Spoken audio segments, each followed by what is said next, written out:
These people were forced onto barren land, but then they struck oil. They became millionaires overnight, but that massive wealth quickly made them targets for murder. The tribe became the wealthiest people per capita in the world overnight. Black gold erupts from the barren dirt. Suddenly, the locals are riding in chauffeured cars and wearing custom furs. But the scent of money attracts a swarm of vultures.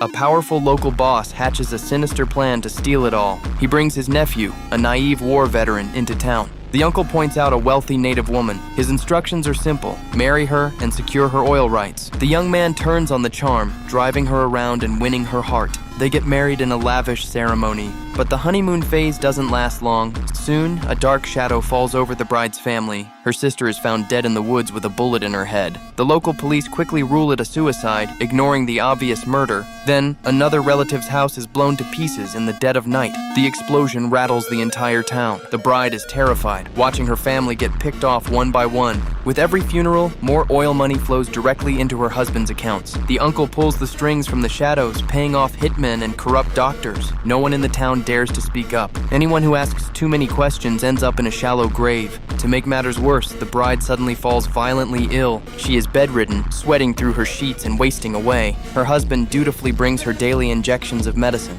But the vials are secretly laced with poison. He is slowly killing the woman he claims to love, all under his uncle's orders. Desperate, the tribal leaders beg the federal government for help. A team of sharp-suited agents steps off the train. They are the newly formed FBI, led by a relentless investigator. The agents start digging into the town's dirty secrets. They find forged death certificates and bribed morticians. The uncle tries to cover his tracks by murdering his own hitmen, but the federal agents tighten the noose. They drag the nephew into an interrogation room. The young man sweats under the blinding lights. He is torn between loyalty to his ruthless uncle and guilt over his dying wife. Finally, he cracks.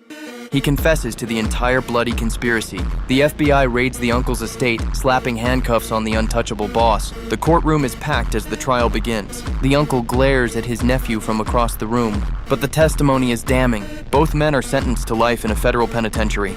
The heavy iron doors slam shut on their reign of terror. The bride miraculously survives the poisoning,